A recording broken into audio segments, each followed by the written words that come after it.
Sans attendre la loi, un maire a fait le choix de mettre en place un périscolaire premium. Allez, plutôt que de vous montrer toujours ce qui ne va pas, on vous emmène cette fois dans une petite commune de l'Est de la France qui semble avoir trouvé des solutions pour un périscolaire de qualité. C'est le moment Cache Inspiration.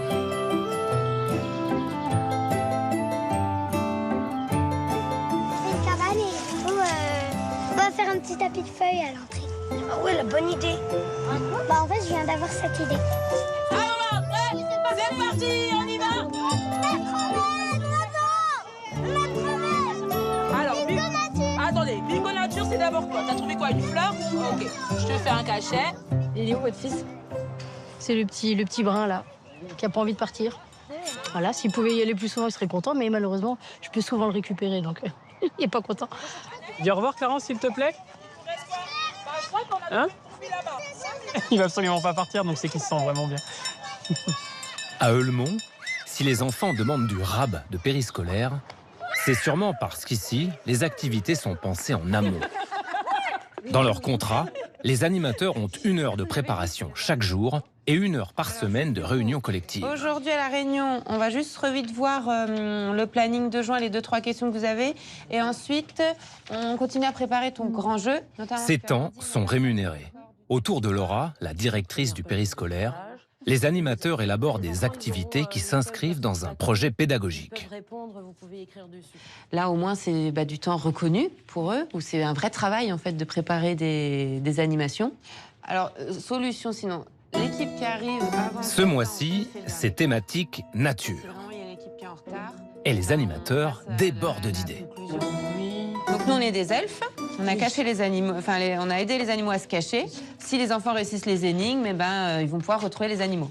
C'est quoi votre conception du temps périscolaire, vous, Sabrina? C'est pas simplement garder des enfants, les surveiller, c'est aussi leur apporter pour leur développement, pour leur épanouissement personnel, c'est montrer qu'on a travaillé, puis leur proposer des choses où ils vont pouvoir s'éclater. Après, moi, je ferai un petit discours comme quoi je suis très contente, qu'il faut que je retourne dans ma forêt avec les animaux, m'occuper des fleurs, je vais partir, machin. Allez les elfes, on vous laisse. Nous, on a rendez-vous avec le druide du village, le grand orchestrateur de cette organisation périscolaire.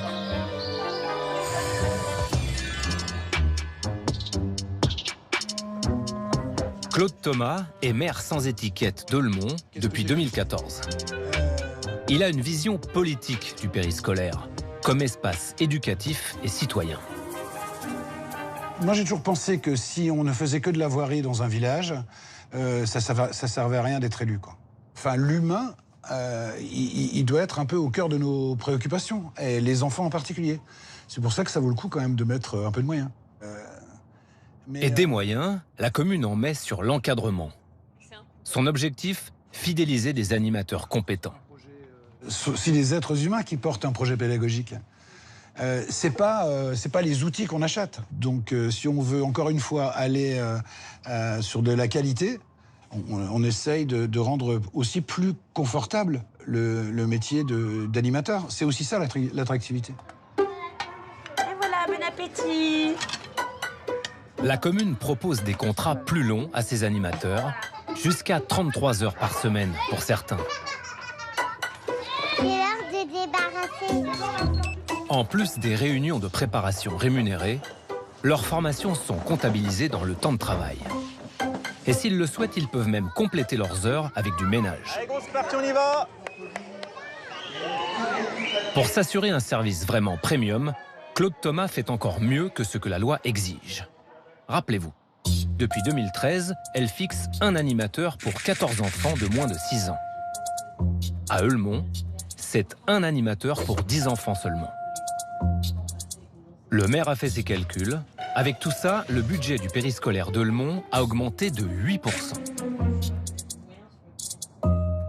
Ma vision politique, c'est vraiment que cet espace-là soit un vrai espace éducatif.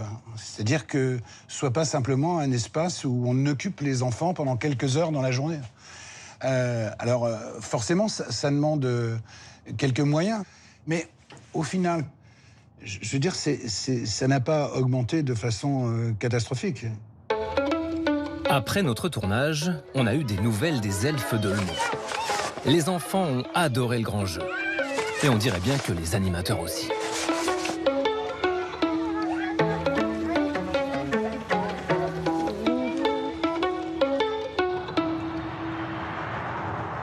On serait bien resté dans cet univers féerique de L'Mont.